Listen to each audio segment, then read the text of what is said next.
Bonjour. Alors, aujourd'hui, on va voir le chapitre sur les variations des fonctions associées. Qu'est-ce que ça veut dire que ça?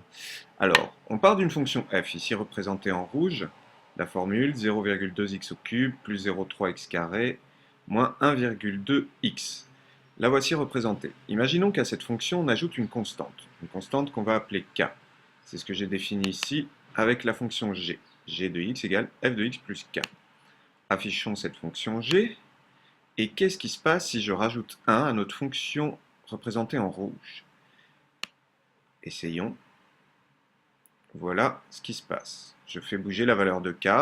Donc la fonction représentée en noir ici, c'est f de x moins 2,1, f de x plus 3,4, etc. Et notre question, c'est de savoir quelles vont être les conséquences sur les variations de notre nouvelle fonction. Donc, on voit ici que notre fonction représentée en rouge f de x est croissante jusqu'à moins 2, puis décroissante ici jusqu'à peu près jusqu'à 1, puis elle est croissante à nouveau à partir de 1. Et on voit que notre fonction f de x plus k a les mêmes variations. Donc voilà notre première propriété qu'on va noter dans la partie leçon.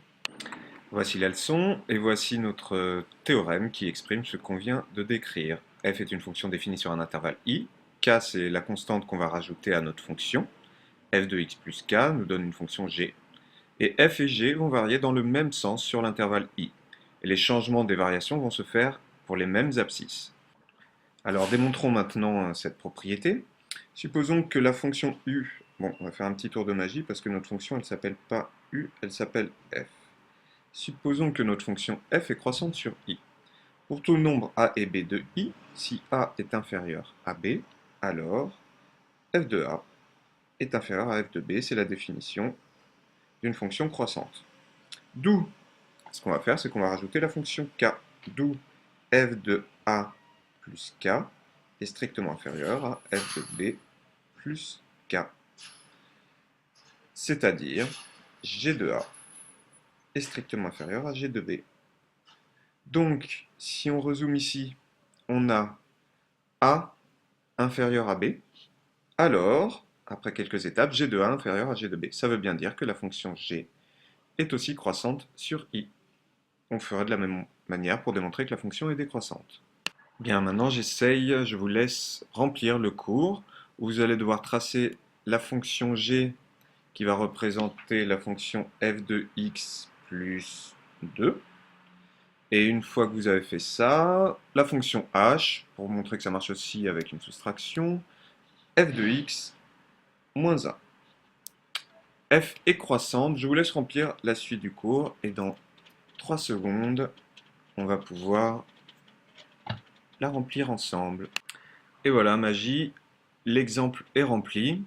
Donc, en noir ici est remplie la fonction g de x, pardon, g de x, hop, voilà, et en rouge, la fonction h de x. Alors, comment j'ai fait pour pouvoir tracer? Ici, pour chaque point, j'ai rajouté 2 pour la fonction g de x. À chaque point, j'ai fait plus 2. À chaque point, j'ai fait plus 2. Chaque point ici, plus 2. Et on obtient notre nouvelle fonction, notre nouvelle représentation graphique, par une translation ici de vecteurs de coordonnées 0, 2. C'est ce qu'on a écrit plus bas dans notre remarque, juste là. Dans un repère, la représentation graphique de V, alors on ne va pas l'appeler V, on l'a appelé G, se déduit de celle de F par la translation de vecteur W de coordonnées 0 et K. L'exemple ici, on est passé de notre représentation graphique originale F à notre nouvelle représentation G par une translation de vecteur W de coordonnées 0 et 2. De même, on est passé de G, de F pardon, à H par une translation de vecteur W', 0, moins 1.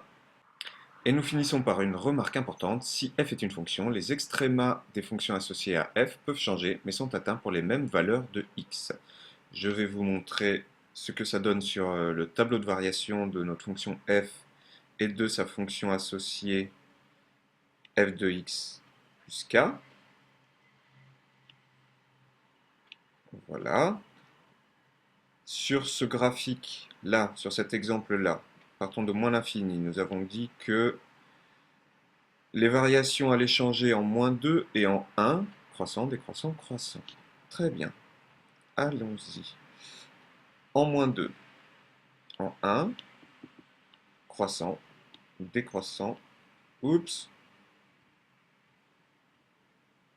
juste la fonction f, croissant, décroissant, croissant.